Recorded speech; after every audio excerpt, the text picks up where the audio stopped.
Chers amis, chers camarades, bonjour. Bien, bah, écoutez, nous allons commencer.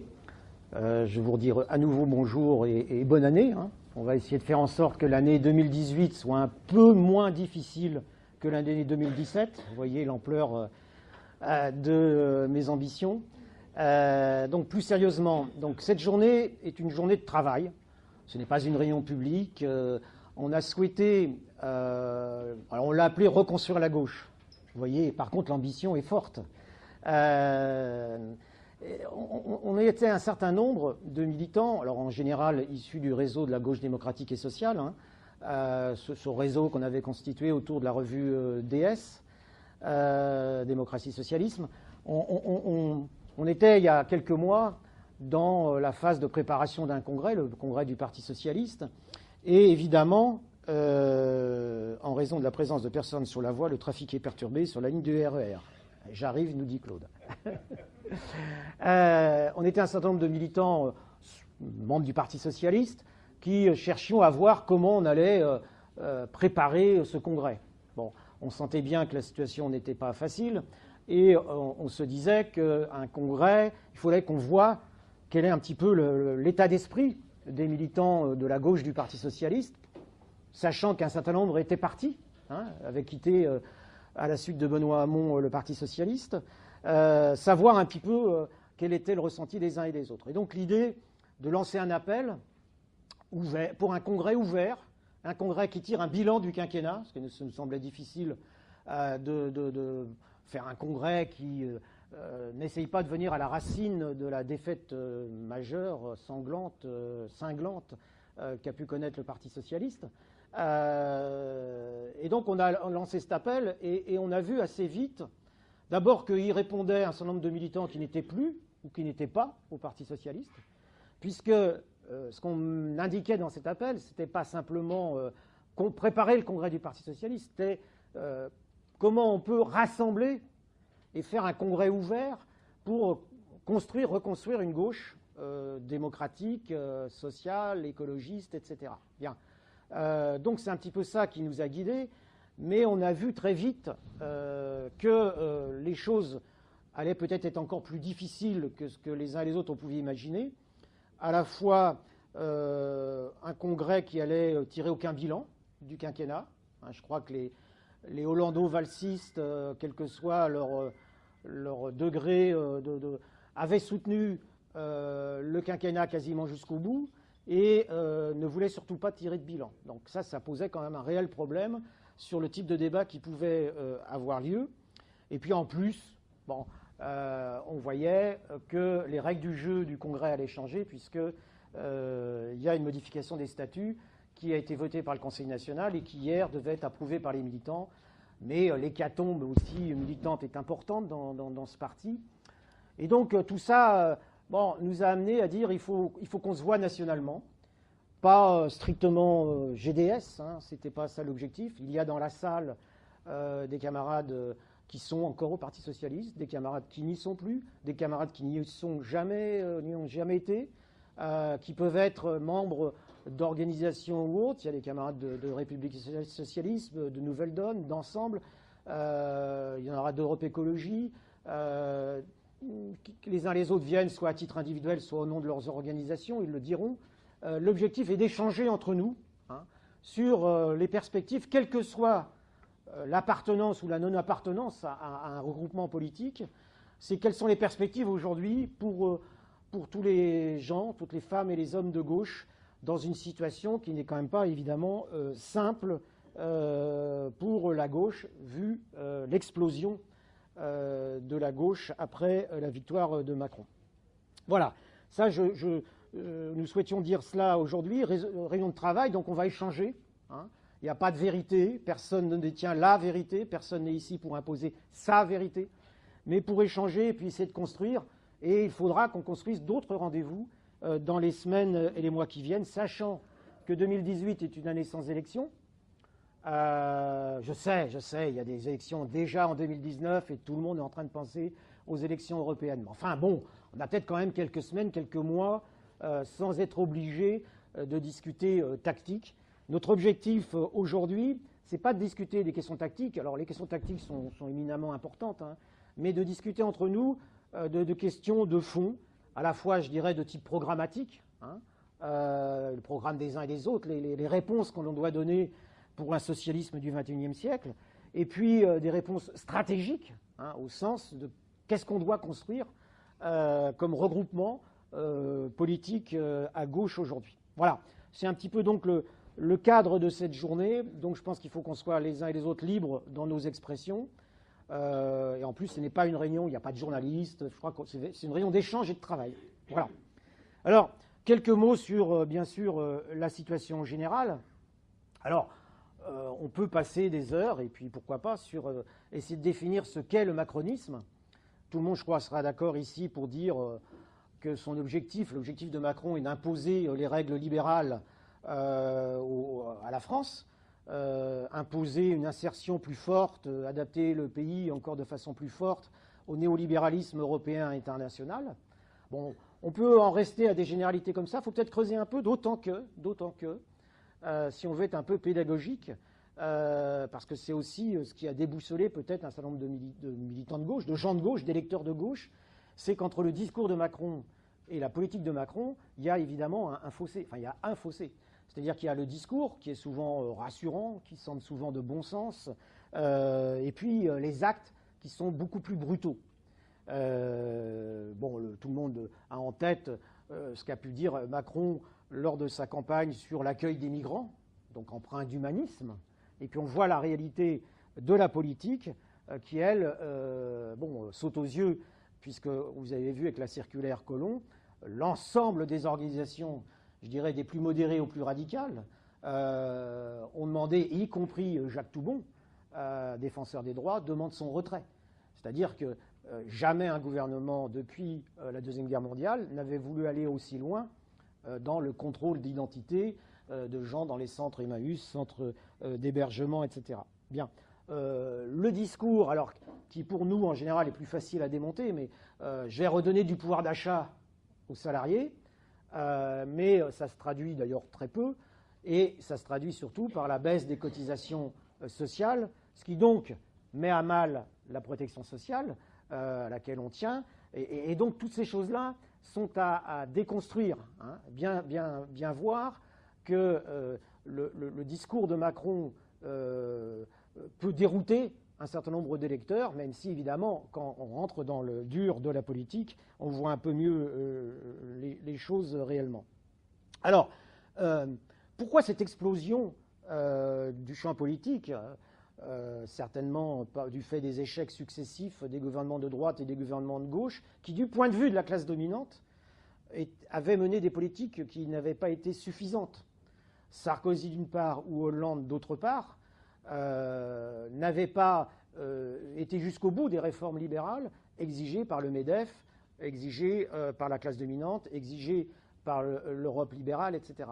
Je crois que c'est notre camarade qui est là, Christakis Georgiou, qui dans un article avait bien expliqué, en reprenant les citations de Jean-Louis Beffa, un dirigeant patronal, qui avait dit « Pour aller maintenant plus loin, il faut qu'il y ait une politique, un gouvernement de centre-droit, centre-gauche, voilà, qui efface certains clivages obsolètes et qui pourrait mettre en œuvre les réformes, contre-réformes pour nous, bien évidemment. » C'est le sociologue, le politologue Jérôme Sainte-Marie qui, lui, a analysé aussi ce qui se passe autour de Macron, parce qu'on peut dire Macron était un homme des cabinets ministériels, il a fait un putsch, oui, il est quand même lié au milieu d'affaires, ancien banquier d'affaires. S'il a réussi, c'est qu'il incarne à un moment donné aussi ce qu'une partie, ou la classe dominante de façon plus globale, avait, ce dont elle avait envie. Et c'est Jérôme Sainte-Marie qui dit « Emmanuel Macron incarne la réunification de la bourgeoisie ». Je crois qu'il faut bien avoir ça en tête. Il y a un bloc bourgeois, donc la droite, qui est en train de se recomposer de fait autour d'Emmanuel Macron. Alors bien sûr, il y a encore des courants de la droite autour de LR, autour de Wauquiez, qui sont à l'extérieur de ce bloc, mais on voit Juppé qui petit à petit va rejoindre Emmanuel Macron, et on voit du point de vue de de sensibilités issues de la gauche, qui rompent les amarres avec la gauche, et qui, alors pour certains, ce n'était pas très difficile vu ce qu'ils développaient depuis un certain nombre d'années, mais qui, de fait, sont passés dans le macronisme, en soutien à Macron, ou qui, de l'extérieur, ont bien envie que, par exemple, le Parti socialiste ait un peu le rôle qu'a eu le PRG vis-à-vis du PS, et qu'aujourd'hui, le PS ait ce rôle-là vis-à-vis de Macron. Voilà. Alors, après, pour nous, le macronisme, on le voit bien, c'est l'enquête de l'OFCE là, qui l'a bien montré, que les mesures budgétaires prises, les mesures budgétaires fiscales prises par Macron, de fait, entraînent un transfert de richesse. Hein. Les 5% des ménages les plus aisés capteraient 42% des gains liés aux contre-réformes mises en œuvre par Macron. Et je suis certain que si on prenait les 1% les plus riches, les choses seraient certainement encore plus explicites. Donc, il y a une politique au service des plus riches qui se met en œuvre, avec une casse des droits sociaux, et on l'a vu notamment autour de la question de la facilitation des licenciements. Et aujourd'hui, un employeur, un patron, peut licencier sans motif. Bon, c'est des reculs qu'on avait réussi à empêcher jusqu'à présent. Mais il faudra regarder les prochaines attaques, la refonte de l'assurance maladie et la remise en cause de la retraite par répartition qui viennent et qui sont devant nous et qui vont nécessiter certainement d'organiser des ripostes. Parce qu'il ne s'agit pas pour nous de travailler à une reconstruction de la gauche, je dirais en salle, au chaud, mais bien évidemment de lier cette reconstruction de la gauche au développement d'un mouvement social. Il y a aussi, malgré les grands sourires de Macron, sa jeunesse, son dynamisme, etc., une dérive autoritaire qui est en cours.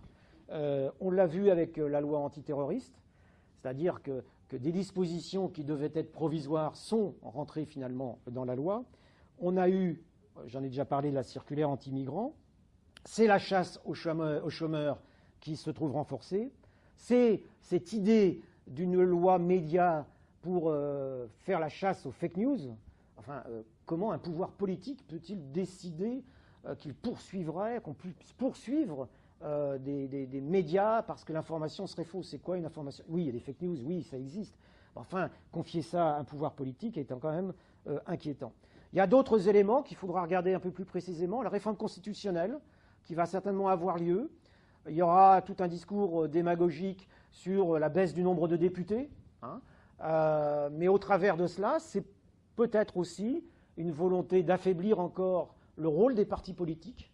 Et je crois que tout le monde voit bien que Macron ne pense pas que la démocratie s'appuie sur les partis, sur les syndicats. Il est complètement dans un autre monde, y compris son parti, qui n'est pas vraiment un parti, qui est je sais pas, alors un mouvement, paraît-il, tout le monde s'appelle mouvement, mais enfin là, un mouvement qui n'a même pas de réalité de vie véritablement sur le terrain.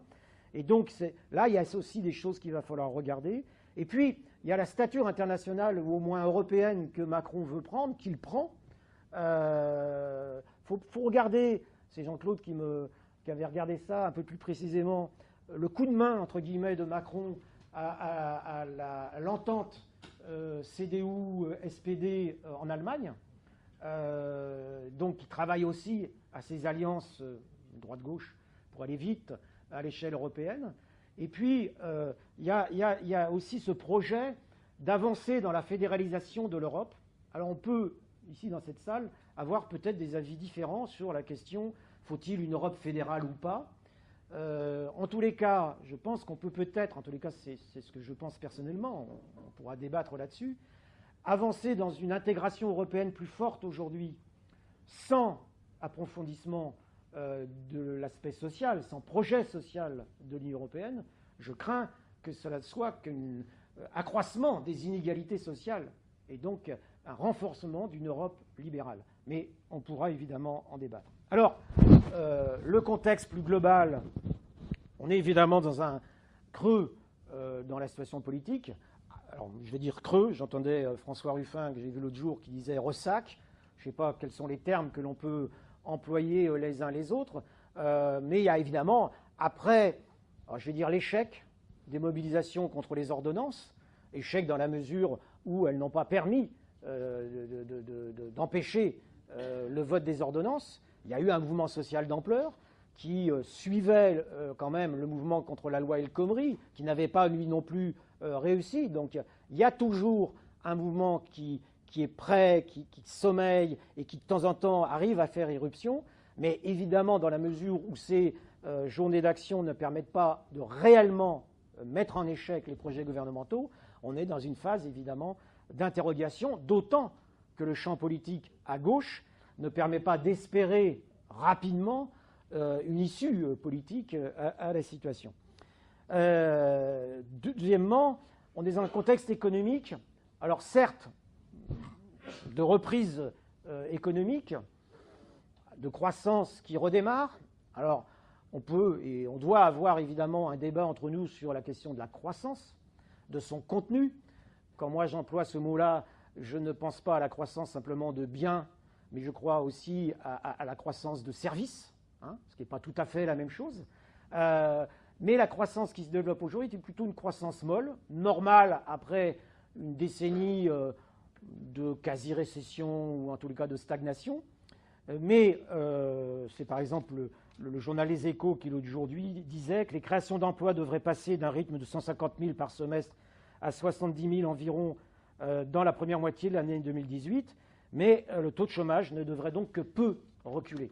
Donc il n'y a pas une inversion réelle de la situation d'un point de vue économique qui permettra de façon, me semble-t-il, importante à Macron de dire, voyez, mes mesures permettent de faire reculer de façon forte le chômage, ce qui explique d'ailleurs qu'il recommence cette chasse aux chômeurs pour tenter de faire baisser de façon un peu artificielle les chiffres de chômeurs.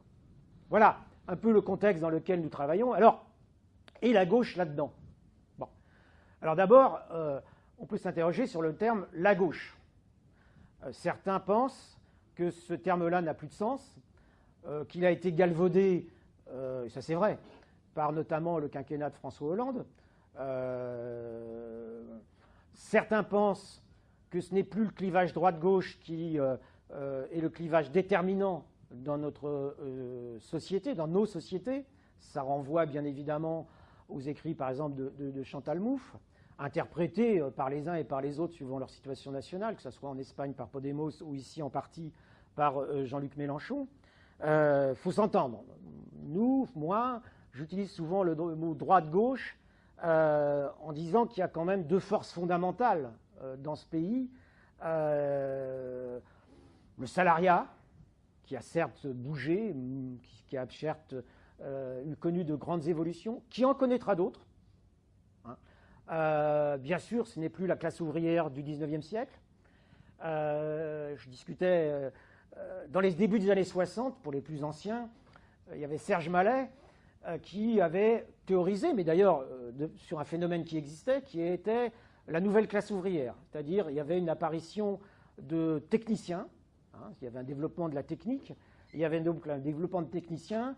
Qu'est-ce que ça changeait? Il n'y avait plus simplement les patrons, les ouvriers, il y avait aussi des salariés dont le niveau de qualification, le niveau d'éducation s'élevait. Et qu'est-ce que ça changeait par rapport au vieux mouvement ouvrier? Donc ce débat, il est non pas récurrent, mais à chaque modification, à chaque introduction de révolution technologique, de révolution technique, et on est au début d'une révolution technique et technologique aujourd'hui, bien sûr, avec tout ce dont on parle, l'ubérisation. Mais attention, l'ubérisation existe. Elle est aujourd'hui marginale en nombre de personnes qui sont concernées, ce qui ne veut pas dire qu'il ne faut pas mener de bataille pour les réintégrer en tant que salariés dans les entreprises, qui sont des entreprises de fait. Mais il y a aussi tout ce qui va être lié au développement de l'intelligence artificielle, de la robotique. Bon, évidemment, tout ça est en cours. Donc, le débat est légitime. Pour autant, évidemment, on devra avoir des débats sur ce que ça change et ce que ça ne change pas aujourd'hui. Donc, en ce qui concerne beaucoup de camarades ici, gauche-droite, ça signifie l'expression politique, même de façon déformée, la droite représentant plutôt les intérêts de la classe dominante, la gauche devant représenter normalement les intérêts des dominés, des exploités, des salariés, des privés d'emploi. Bien évidemment, tout ceci dans la mesure où une classe sociale n'est jamais été homogène, il n'y a pas une gauche qui peut dire « je suis la gauche qui est le représentant de ce salariat ». Donc il y a à la fois une droite et une gauche, mais au sein, par exemple, de la gauche, il y a des gauches. Ça ne me gêne pas de dire aussi qu'il y a des gauches. Si on veut dire par là qu'il y a plusieurs sensibilités de la gauche, et j'y reviendrai un peu plus tard, la gauche a toujours été pluraliste. Ceux qui pensent qu'il peut y avoir une seule gauche avec une seule sensibilité se trompent parce que la réalité est complexe et qu'il n'y a pas obligatoirement une seule réponse à un moment donné, même quand on se place du point de vue du salariat, des exploités et des opprimés. Alors, dans la situation que j'ai essayé de décrire tout à l'heure, comparaison n'est pas raison, mais souvent, moi, j'emploie la comparaison avec 1958. Alors, évidemment, le contexte politique n'est pas du tout le même, mais pour autant, De Gaulle, d'une certaine façon, avait fait exploser une partie aussi du champ politique. La SFIO, Guy Mollet était allé chercher De Gaulle. La SFIO soutenait la guerre d'Algérie. Et on a connu, au moins une décennie, sinon plus, d'éclatements, de clubs, de regroupements, de débats, etc. Bon, alors maintenant, il paraît que le temps va plus vite, le temps s'accélère, donc il est probable qu'on n'attendra pas une décennie, avant que des choses se recomposent en positif. Mais néanmoins, l'idée qu'on est dans une phase de décomposition, recomposition, je crois est réelle. Bon, à nous de faire en sorte que cette phase de décomposition ne soit pas la plus longue possible. Alors, quelques éléments de ce panorama à gauche. Un parti socialiste qui n'est plus hégémonique, qui a de fait effectué une mue sociale libérale. L'enjeu, le Parti socialiste français était un peu une anomalie, avait résisté, rappelez-vous, Jospin avait refusé de signer des textes communs avec Blair et Schröder, et donc il y avait une sorte de résistance dans le Parti socialiste, notamment du fait du poids de la gauche du Parti socialiste, mais on peut dire que le quinquennat de François Hollande a de fait, sans qu'il y ait eu de Bad Godesberg officiel, effectué cette mue sociale libérale. Ce Parti socialiste refuse de tirer un bilan du quinquennat, change ses statuts de mois d'un congrès. Michel Noblecourt dit que c'est un parti à la dérive. C'est en partie vrai, puisque vous avez vu, par exemple, c'est une anecdote pour ceux qui ne sont pas au Parti socialiste ou qui n'y ont pas été, ça n'a pas trop de sens, mais enfin, le bulletin de vote pour voter hier soir, il a en fait été connu il y a 48 heures. D'abord, les questions, au mieux, les gens l'ont eu il y a 3-4 jours, et encore, ils ont changé le bulletin de vote, parce qu'il devait y avoir un vote oui-non global pour toutes les modifications. Il y a quand même des fédérations qui ont hurlé, et donc ils ont modifié à peine 48 heures avant le bulletin de vote, et il y a donc réponse à oui-non pour chaque modification. Mais si c'est comme pour le vote du mois de septembre, le vote du mois de septembre, il n'y a jamais eu de compte-rendu, les résultats n'ont jamais été connus. Il n'y a même pas le nombre de votants qui a été annoncé. Donc, bon, un parti à la dérive, oui, c'est évident de ce côté-là. A-t-il changé de nature? Alors on peut y passer toute une journée là-dessus, ça peut plaire à certains camarades. Est-il devenu d'un parti ouvrier au sens définition issu du mouvement ouvrier, avec des liens historiques, avec des liens avec les syndicats, avec une histoire? A-t-il rompu avec tout cela? Est-il devenu un parti bourgeois, un parti de droite? On peut en débattre longuement. Peut-il redevenir quelque chose d'autre ou pas? C'est vrai que le parti travailliste, personne n'aurait pu penser qu'il redevienne un parti combatif avec Tony Blair. Personne ne pouvait penser que le Parti socialiste portugais, qui avait mené une politique d'austérité, puisse changer quand même un peu d'orientation. Donc on peut débattre de cela pendant très très longtemps. D'ailleurs, on a fait un petit questionnaire qu'on avait envoyé à tous les signataires de l'appel. Vous l'avez au fond de la salle. Les réponses sont nuancées. À peu près tout le monde pense bien sûr que c'est un parti en pleine déchéance, 73%. Pour autant, est-ce qu'il peut se réorienter à gauche? Il y en a la moitié qui disent peut-être. Alors c'est peut-être rapidement ou peut-être un jour. Est-ce que c'est la fin du Parti socialiste d'Épinay? Oui, c'est la fin du Parti socialiste d'Épinay. Ça, plus de 70% le pensent. Voilà. Donc, et peut-il rebondir? Ben, il y en a 48% qui disent peut-être. Bon, vous voyez que ce débat n'est pas tranché, et c'est normal, et c'est pas grave, si de toute façon on partage l'idée que ce PS n'est plus hégémonique, qu'il n'est plus le parti d'Épinay, et que la gauche, dans les années qui viennent, bon, dans les décennies, on verra, hein, mais dans les années 2-3 ans qui viennent, ne pourra plus être le pivot qu'il a été, quel que soit ce qu'on pense de la façon dont il occupait ou il était hégémonique. Voilà, du côté du Parti socialiste. Du côté du Parti communiste, je ne rentrerai pas dans les détails parce que je connais sans doute moins cette formation en termes de débat interne, mais il est clair alors, que le Parti communiste prépare un congrès au mois de novembre. Je vais dire qu'il est taraudé, je pense que le terme est juste, travaillé, par des débats contradictoires sur recomposition, démarche unitaire et identitaire. Il est vrai que le Parti communiste s'était ouvert et avait, avec la démarche Front de gauche, avec l'alliance avec Jean-Luc Mélenchon, avec de fait une ouverture, hein, et avait accepté de ne pas être hégémonique comme il avait pu l'être, mais il n'en avait sans doute plus la force. Mais il est vrai que l'alliance avec Mélenchon n'a pas quand même été si facile que ça pour le Parti communiste. Donc l'identité du Parti communiste est interrogée. Certains militants disant bah, maintenant il faut y aller en tant que PC. Hein, aux européennes, ayons une liste du Parti communiste et on verra bien combien on va peser dans la situation. Et puis d'autres sont toujours attachés à une démarche d'ouverture.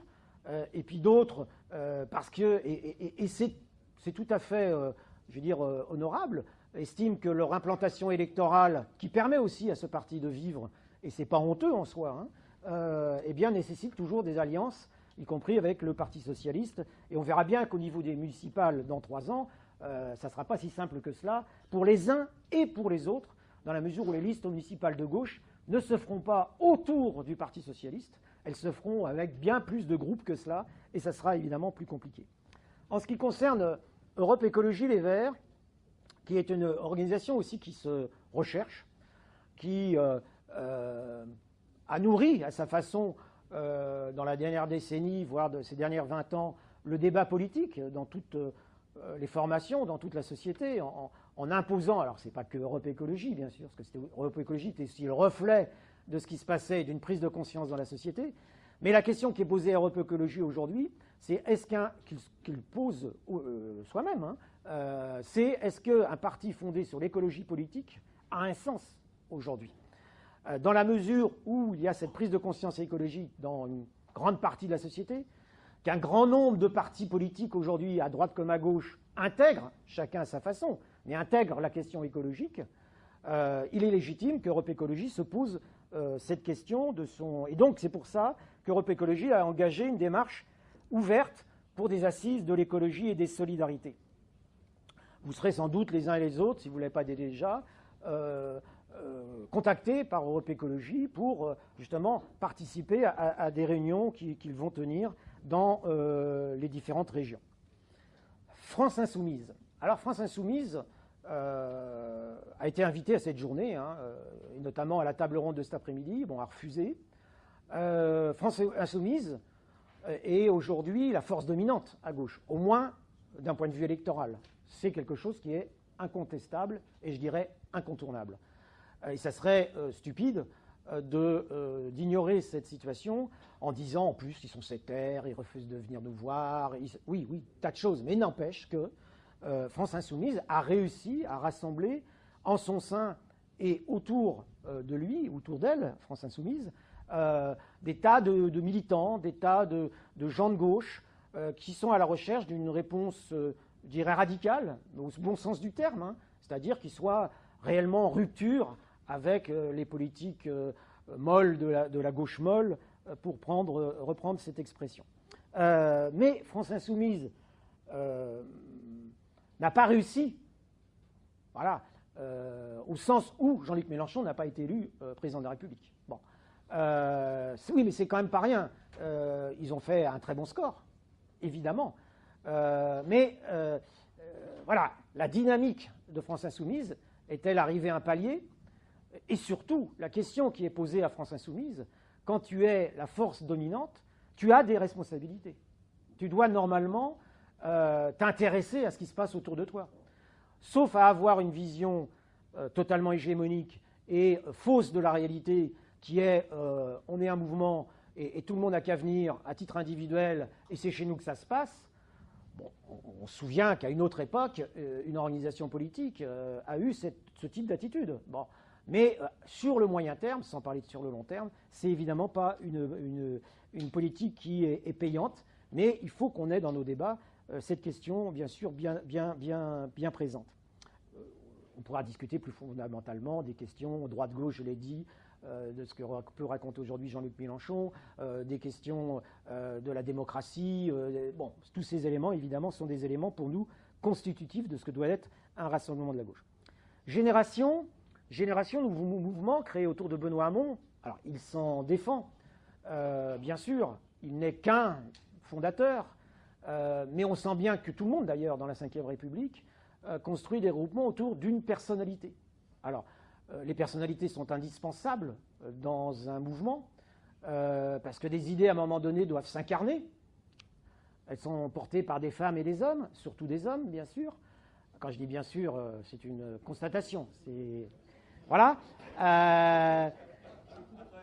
Non, il ne faut pas couper, parce que je le fais exprès, bien évidemment. C'est quelque chose qui doit interpeller tout le monde. Nous avons tous intégré, d'un point de vue théorique, la question du féminisme, de l'égalité des droits, mais dans la pratique, on voit bien que c'est un petit peu plus compliqué que ça. Et bon, voilà. Mais en tous les cas, tous les mouvements, tous ces regroupements sont autour d'un homme. Et qui va incarner, à un moment donné, le Parti socialiste, le France insoumise, etc., etc. Et nous n'arrivons pas, les uns les autres, à sortir de la Ve République de nos têtes. On est dans un pays qui est particulièrement marqué par cela. Il y a des pays où, bien sûr, à un moment donné, quelqu'un incarne un parti politique. Enfin, en général, c'est le secrétaire général, et puis quand il rate les élections, on en met un autre. Et en France, c'est pas comme ça. Donc, on a cette difficulté. Et Génération, ce mouvement va-t-il réussir à se sortir d'être le mouvement de Benoît Hamon? Bon. Adopter une plateforme, il y a une dynamique aujourd'hui autour de ce mouvement également, de militants pour une bonne partie issus du Parti socialiste et qui en avaient assez, et donc qui cherchent une issue. Et ce cadre est un cadre de débat fort sympathique, où on peut débattre de tout, etc. Je crois que Génération parie sur les européennes et entend percer au niveau des européennes avec une alliance ou avec Europe Écologie ou avec une partie d'Europe Écologie. Et puis, tiens, demain, il y aura une conférence de presse avec Varoufakis, donc avec aussi l'idée d'avoir une représentation un peu à l'échelle européenne. La question qui est posée aussi à Génération, c'est est-ce que ce mouvement aura une démarche d'ouverture en direction de toutes les forces qui veulent participer à cette reconstruction, refondation de la gauche? Si on en croit l'interview, l'entretien de Benoît Hamon à Mediapart qui a eu lieu il y a 2 jours avec Edoui Plenel et Aliès, je ne sais plus son prénom, Stéphane Aliès, Benoît Hamon dit ça, dit que Génération n'a pas vocation à être tout seul autour de la table pour construire une maison commune. Donc ce n'est pas obligatoirement l'idée, dans ce qu'il a formulé, de ce que j'ai écouté hier, de son interview d'avant-hier, l'idée que tout le monde doit rentrer dans Génération, mais Génération n'est pas obligatoirement le seul à être autour de la table pour construire la maison commune dont on a besoin. C'est à peu près les termes. Donc c'est évidemment quelque chose qui peut intéresser les uns et les autres qui nous sommes ici pour tenter de travailler à cette reconstruction, refondation de la gauche. Il y a aussi une force qui existe, qui est moins connue d'un point de vue médiatique, qui est Ensemble. Il y a des camarades dans cette salle qui sont d'Ensemble, donc je ne parlerai pas à leur place. Mais nous savons, alors que ce regroupement est un regroupement issu de différents courants, sensibilités, militants venant de la gauche ou de l'extrême gauche, mais qui a tenté d'avoir un cadre unitaire, là aussi. La question qui percute aujourd'hui ce regroupement, dont est issue par exemple Clémentine Autain, puisque je personnalise, et pour une fois il y a une femme, donc je le dis, c'est, est-ce qu'on est encore utile en tant qu'ensemble, ou est-ce qu'on doit aller à France Insoumise, ou faut-il faire autre chose? Bon, ce débat est assez fort au sein d'Ensemble, et ce qui prouve que nous sommes tous percutés par les mêmes questions. C'est après ce Big Bang électoral à gauche, qu'est-ce qu'on fait? Alors, dernier point, je suis un peu long, mais je pense qu'il était souhaitable de prendre notre temps dans la mesure où on fait une journée de travail. Comment on essaie de reconstruire la gauche? D'un point de vue stratégique, bon, il faut que nous confrontions nos points de vue, qu'on mette sur pied des lieux de débat et de confrontation et d'échange. Voilà. C'est ce que nous avons essayé de faire avec d'autres camarades, une sorte de comité de liaison à l'échelle nationale autour d'un bulletin qui s'appelle Passerelle. C'est encore modeste, mais il y a des militants du Parti communiste, il y a des militants d'Ensemble, il y a des militants d'Europe Écologie Les Verts, il y a des militants venant de la gauche socialiste, dont nos camarades de GDS. Enfin bon, voilà, l'idée, elle est comment on peut essayer d'impulser des lieux de confrontation, de débat et d'échange. Bon. Et dans un certain nombre de villes, c'est le cas dans la mienne, enfin dans mon département, on a créé aussi ce comité de liaison de la gauche avec le Parti communiste en tant que tel, Europe Écologie en tant que tel. Je vous assure, mettre le Parti communiste et Europe Écologie autour de la table à Nantes avec le dossier Notre-Dame-des-Landes, c'est pas si facile que ça. On a quand même réussi parce qu'il y a une compréhension des uns et des autres, quand on est un peu, je veux dire, lucide, eh bien de l'enjeu et des enjeux dans les mois à venir pour les uns et pour les autres, si on veut être utile, efficace et continuer à vivre, ne serait-ce qu'à faire de la politique et de reconstruire la gauche. Voilà. Donc notre idée un peu de coalition permanente de la gauche, on a avancé des termes qui peuvent être fédération, confédération, appelés, je ne sais pas, il faut que les mots employés n'effarouchent pas les uns et les autres, n'empêchent pas le travail en commun et permettent ce rassemblement qui nous semble, qui n'est pas obligatoirement simplement des cartels, hein, parce qu'il y a beaucoup de gens, beaucoup de militants qui ne se reconnaissent pas nécessairement dans tel ou tel appareil, et le mot appareil n'est pas obligatoirement péjoratif, hein, dans tel ou tel appareil, dans telle ou telle sensibilité, mais qui ont envie de partager, de participer à ces lieux de débat. Donc, évidemment, travailler sur le point de vue stratégique, travailler d'un point de vue programmatique. Bon.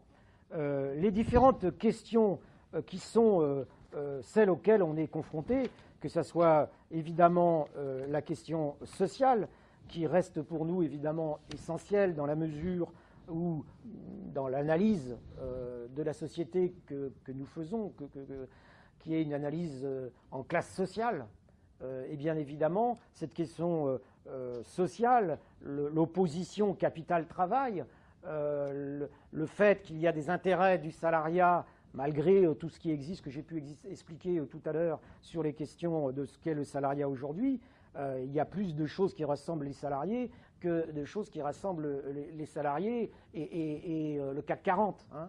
Donc, évidemment, cette question sociale, elle touche à tous les salariés, elle touche toutes les dimensions dans l'entreprise, les dimensions dans la vie quotidienne en termes de logement, de retraite, d'accès à l'énergie, etc. Donc la question sociale, il faut évidemment travailler les uns et les autres là-dessus. Par exemple, sur la protection sociale, c'est un débat qu'on peut avoir notamment avec les amis de Benoît Hamon, est-ce que les transformations qui ont lieu ou qui vont avoir lieu, et j'ai dit moi qu'il y avait des transformations en cours, mais qu'il ne fallait pas obligatoirement penser déjà qu'on est à l'arrivée, dont on ne connaît pas exactement l'arrivée, hein, que des millions d'emplois soient impactés par la numérisation, c'est évident, que des millions d'emplois soient obligatoirement supprimés, on verra peut-être, il y aura des résistances, il y aura des choses... Voilà, le point d'arrivée n'est pas inéluctable, n'est pas qu'une question technique,